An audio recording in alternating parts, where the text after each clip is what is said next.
The new California Republic started as a small farming community and somehow managed to become the most powerful post-apocalyptic democracy in the wasteland, complete with taxes, bureaucracy, and all the corruption you'd expect from a real government. They've got super mutants serving as citizens, Brahmin barons pulling political strings, and a military spread so thin they're basically playing territorial whack-a-mole across half of California and Nevada. But before we dive into this political nightmare wrapped in a bear flag, things are about to get complicated. Back in 2061, a tiny settlement called Shady Sands was founded by vault dwellers from Vault 15 who decided underground living wasn't for them. These weren't hardened wasteland survivors or military remnants. They were regular people trying to grow crops and not get eaten by rad scorpions. Shady Sands started with maybe 150 people, a handful of guards, and the kind of optimism that only comes from not knowing how dangerous the wasteland really is. The settlement's early years were basically a crash course in apocalypse survival. They dealt with raider attacks, mutant animal problems, and the constant struggle of making plants grow in irradiated soil. But somehow, they figured it out. They established trade routes, formed alliances with nearby settlements, and slowly grew from a desperate farming outpost into something resembling a proper town. Then, in 2089, everything changed when a guy named Aradesh became the settlement's leader. This wasn't just some random power grab. Aradesh had vision. He looked around the wasteland and saw scattered communities all struggling with the same problems: raiders, resource shortages, territorial disputes. His solution? Get everyone to work together under a unified government. The transformation from Shady Sands to the new California Republic happened gradually. First, they convinced nearby settlements to join their alliance for mutual protection. Then they established the hub as a major trading center. Before long, they had multiple cities, organized trade networks, and something resembling actual civilization in the wasteland. In 2096, the new California Republic was officially founded with Shady Sands as its capital. They adopted a democratic government modeled after pre-war America, complete with a president, Congress, and all the political machinery that comes with trying to govern multiple cities across hundreds of miles of dangerous territory.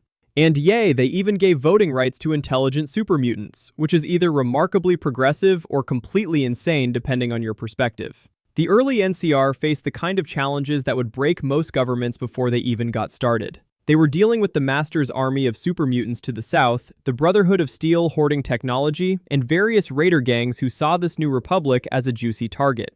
But instead of crumbling, they did something unexpected. They militarized. The NCR army became the backbone of their expansion. These weren't just town guards or militia members. They developed actual military doctrine, established ranks, and created supply lines that could support large-scale operations. By 2141, they had professional soldiers, military bases, and the kind of organized force structure that hadn't been seen in the wasteland since before the war. Their expansion strategy was simple in concept, but brutal in execution. They'd approach settlements and offer protection, trade benefits, and representation in the NCR government. If communities accepted, great. If they refused, well, the NCR had ways of being persuasive. This wasn't always conquest through violence, but it wasn't exactly voluntary either. The Republic's political structure is fascinating and terrifying in equal measure. The NCR Congress is made up of representatives from member states, which sounds democratic until you realize that representation is heavily weighted toward wealthy agricultural areas. The Brahmin barons, basically cattle ranchers who struck it rich in the post-apocalyptic beef industry, wield enormous political influence.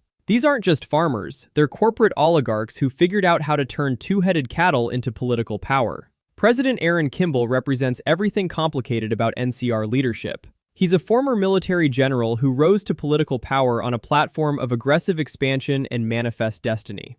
Under his administration, the NCR has pushed eastward into Nevada, claiming territory from the Mojave to the Colorado River. But this expansion came with costs that most citizens never see. The Bitter Springs Massacre stands as one of the NCR's darkest moments, and a perfect example of how their expansion efforts can go horribly wrong. In 2078, NCR forces launched what was supposed to be a strategic strike against the Great Khan Raider tribe at Bitter Springs. The intelligence was bad, the execution was worse, and what should have been a military operation turned into a slaughter of non-combatants. The official story is that NCR forces engaged Great Khan warriors in legitimate combat. The reality is that their attack hit the Khan civilians who were trying to evacuate. Women, children, elderly members of the tribe were gunned down by NCR soldiers who either couldn't tell combatants from non-combatants or didn't care enough to try. The massacre effectively destroyed the Great Khans as a viable force in the Mojave, but it also created a permanent stain on the NCR's reputation. What makes Bitter Springs even more disturbing is how the NCR handled the aftermath. There was no real investigation, no accountability. The soldiers involved were quietly reassigned, and the incident was buried in bureaucratic red tape. For an organization that prides itself on democratic values and moral superiority over raiders and tribals, the cover-up reveals something much darker underneath. The NCR's resource problems are staggering and getting worse every year. They're trying to govern and protect territory spanning from Southern California to the Colorado River. That's hundreds of thousands of square miles of wasteland, and their military is stretched to the breaking point trying to patrol all of it. Water is their biggest crisis. The NCR controls some of the most fertile land in the wasteland, but water rights have become a source of constant political conflict. Wealthy landowners hoard water for their crops and livestock while smaller communities go thirsty. The government talks about equitable distribution, but money and political connections determine who gets water and who doesn't. Their military recruitment is equally problematic. The NCR Army needs thousands of soldiers to maintain their territorial claims, but volunteers are becoming harder to find. Military service means years away from home, low pay, and a decent chance of dying in some remote outpost defending territory that most citizens will never see. The Republic has started offering citizenship as an incentive for military service, which sounds reasonable until you realize they're essentially buying soldiers with promises of democratic participation.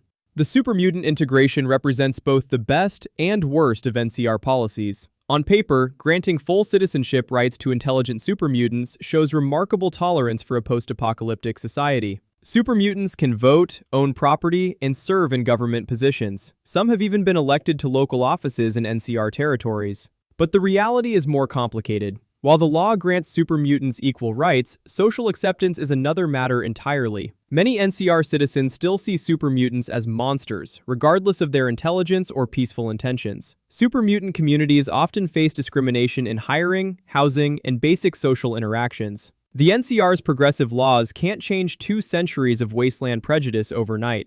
The NCR's relationship with the Brotherhood of Steel perfectly illustrates their approach to potential threats. The Brotherhood has superior technology and military training, but they're vastly outnumbered by NCR forces. Instead of direct confrontation, the NCR has used political pressure and economic isolation to contain Brotherhood influence. This strategy works in the short term, but it creates long-term problems. The Brotherhood isn't going to disappear, and their resentment toward NCR expansion is growing. Meanwhile, the NCR military desperately needs the kind of advanced technology that the Brotherhood hoards. It's a standoff that benefits no one and wastes resources that both factions need to deal with more pressing threats. The Republic's economic foundation rests heavily on agriculture and trade, which makes them vulnerable to disruption in ways that more militaristic factions aren't. A bad harvest season can destabilize entire regions. Raider attacks on trade routes can cripple local economies. The NCR's complexity is both their greatest strength and their most exploitable weakness. Corruption has become endemic throughout NCR government structures. Brahmin barons buy political influence through campaign contributions and lobbying. Military contracts go to companies with political connections rather than competitive bidding. Local officials often prioritize personal enrichment over public service. The democratic process that was supposed to prevent this kind of abuse has instead provided new avenues for it. The NCR's treatment of tribal communities reveals the contradictions in their expansion philosophy. They claim to bring civilization and democracy to the wasteland, but their definition of civilization often means abandoning traditional tribal ways of life. Communities that refuse to adopt NCR laws and customs are labeled as backwards or primitive, setting up cultural conflicts that can't be resolved through military force. President Kimball's aggressive expansion policies have created more problems than they've solved. The NCR now claims territory they can't effectively govern or protect. Their supply lines are overextended, their military is fighting multiple conflicts simultaneously, and their political system is struggling to manage the competing interests of diverse communities spread across vast distances. The new California Republic represents humanity's best attempt at rebuilding democratic civilization in the post-apocalyptic wasteland, but it's also a cautionary tale about how quickly ideals can be corrupted by political reality. They've created a functioning government, established trade networks, and provided security for millions of people. But they've also replicated many of the worst aspects of pre-war American society, including corporate influence, military overreach, and systematic inequality. Whether the NCR survives as a democratic republic or transforms into something else entirely depends on how they handle the contradictions built into their system. They're fighting a war they might not be able to win, governing territory they can't adequately protect, and trying to maintain democratic values while making increasingly authoritarian decisions. The Wasteland is watching to see if democracy can survive in the post-apocalyptic world, or if the NCR will become just another failed experiment in human governance. Given their track record so far, that's a genuinely terrifying question.